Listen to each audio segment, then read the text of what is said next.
दोस्तों, आज की कहानी है गरीब पिता की लाडली बेटी।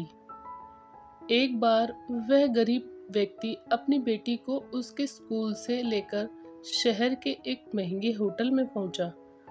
उस व्यक्ति ने पुराने कपड़े पहने हुए थे और उसकी बेटी स्कूल की ड्रेस में। जब दोनों होटल के अंदर पहुंचे तो वेटर ने पूछा, आप क्या खाना पसंद करेंगे?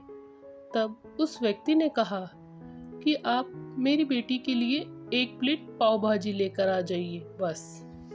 वेटर ने कहा, सर आप कुछ नहीं लेंगे? आपके लिए भी कुछ लेकर आऊं? तो गरीब व्यक्ति ने कहा, मेरे लिए कुछ नहीं, आज मेरी बेटी के लिए पार्टी है। मैंने इससे वादा किया था कि अगर तुम 10th क्लास में टॉप करोगी तो तुम्हें मैं सबसे महंगे होटल में पार्टी दूंगा, तो आप सिर्फ बच्चे के लिए पाव भाजी ले आइए। वेटर ये बात सुनते ही दौड़कर अपने सर के पास गया और बोला कि सर, आपसे एक छोटी सी रिक्वेस्ट है कि आप मेरी सैलरी से पैसे काट लेना, लेकिन आज मैं चाहता हूँ कि उस बच्ची के साथ उसके पिता को भी एक प्लेट पाव भाजी खिलाई जाए, क्योंकि इस बच्ची ने पूरे जिले में 10th क्लास में टॉप किया है। वह गरीब पिता है, ज्यादा पैसे नहीं होंगे, इसलिए कह रहा है सिर्फ बच्ची के लिए ले आओ।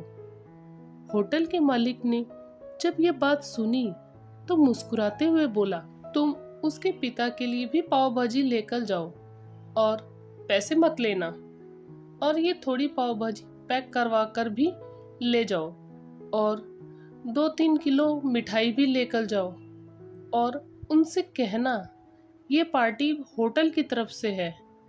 जब वेटर 2 प्लेट पाव भाजी लेकर गया तो वह व्यक्ति चौंक गया और बोला, मैंने तो एक ही मंगाई थी, मेरे पास इतने पैसे नहीं हैं।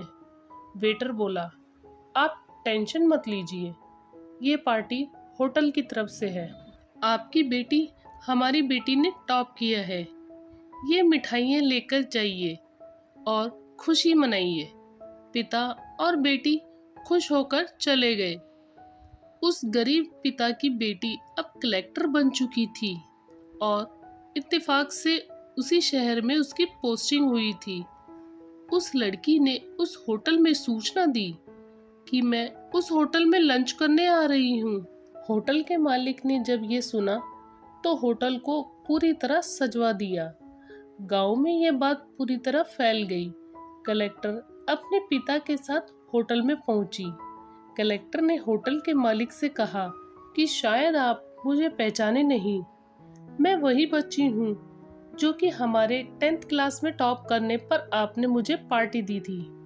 हम वही पिता और बेटी हैं, आज फिर से आए हैं और आज पार्टी हम देंगे आपको और आपके पूरे स्टाफ को और पूरे गांव को, क्योंकि आपने गरीबी का सम्मान किया है।